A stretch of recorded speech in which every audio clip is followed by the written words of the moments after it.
ವಿಶ್ವ ಸ್ತನಪಾನ ಸಪ್ತಾಹದ ಅಂಗವಾಗಿ ಕೋಲಾರದ ಜಿಲ್ಲಾಸ್ಪತ್ರೆಯಲ್ಲಿಂದು ನವಜಾತ ಶಿಶುಗಳಿಗೆ ತಾಯಿ ಹಾಲಿನ ಮಹತ್ವ ಕುರಿತು ಅರಿವು ಮೂಡಿಸುವ ಕಾರ್ಯಕ್ರಮ ಆಯೋಜಿಸಲಾಗಿತ್ತು.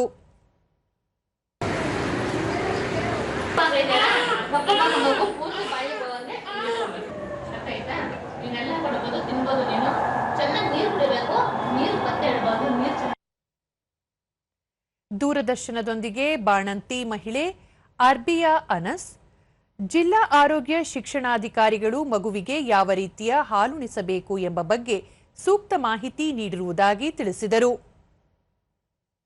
ಮಾಡಬೇಕು, ಹೆಂಗೆ ಮಗುಗೆ ಅಮ್ಮ ಪಕ್ಕದಲ್ಲಿ ರ್ಯಾಪ್ ಮಾಡಿಕೊಂಡು ಇಟ್ಕೊಳ್ಬೇಕು, ಹಾಲು ಕುಡಿಯೋದು ಮೆಥಡ್ ಎಲ್ಲ ಹೇಳ್ಕೊಟ್ಟಿದ್ದಾರೆ.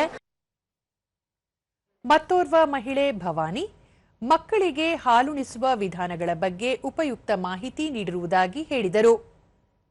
ಇವತ್ತಿಗೆ ಇಷ್ಟು ದಿನ ಯಾವ ಥರನೂ ಹಾಲು ಕುಡಿಸ್ತಾ ಇದ್ವಿ. ಈಗ ಮೇಡಮ್ ಬಂದು ಸರ್ ಯಾವ ಥರ ರ್ಯಾಪ್ ಮಾಡಬೇಕು, ಮಗುನ ಯಾವ ಥರ ಇಟ್ಕೋಬೇಕು ಕೈಯಲ್ಲಿ, ಆ ಥರ ಎಲ್ಲ ಹೇಳ್ಕೊಟ್ರು. ಆಶಾ ಕಾರ್ಯಕರ್ತೆ ಆನಂದಮ್ಮ ಬಾಣಂತಿ ಮಹಿಳೆಯರನ್ನು ಪ್ರತಿ ತಿಂಗಳು ಆಸ್ಪತ್ರೆಗೆ ಕರೆದುಕೊಂಡು ಹೋಗಿ ತಪಾಸಣೆ ಮಾಡಿಸುವ ಮೂಲಕ ತಾಯಿ ಮತ್ತು ಮಗುವಿನ ಸುರಕ್ಷತೆಗೆ ಕ್ರಮ ವಹಿಸಲಾಗಿತ್ತು ಎಂದು ಹೇಳಿದರು. ಎಷ್ಟಿದೆ ಅಂತಂದ್ಬಿಟ್ಟು ಎಲ್ಲ ಚೆಕ್ ಮಾಡಿಸಿ ಐರನ್ ಸಿಕ್ರೋಸು ಎಲ್ಲ ಹಾಕ್ಸಿದ್ದೀವಿ. ಆಮೇಲೆ 7 ತಿಂಗಳಲ್ಲಿ 5 ತಿಂಗಳಲ್ಲಿ ಸ್ಕ್ಯಾನಿಂಗ್ ಮಾಡಿಸಿದ್ದೀವಿ, ಮತ್ತು 7 ತಿಂಗಳಲ್ಲಿ ಸ್ಕ್ಯಾನಿಂಗ್ ಮಾಡಿಸಿದ್ದೀವಿ. ಸ್ಕ್ಯಾನಿಂಗ್ ಮಾಡಿಸಿದಾದ್ಮೇಲೂ ನಾವು ತಿಂಗಳೂ PMSಗೆ ಕರ್ಕೊಂಬರ್ತಾ ಇದ್ವಿ. ಜಿಲ್ಲಾ ಆರೋಗ್ಯ ಶಿಕ್ಷಣಾಧಿಕಾರಿ ಪ್ರೇಮ, ಹುಟ್ಟಿದ ಮಗುವಿಗೆ ತಾಯಿಯ ಹಾಲು ಅಮೂಲ್ಯವಾದದ್ದು.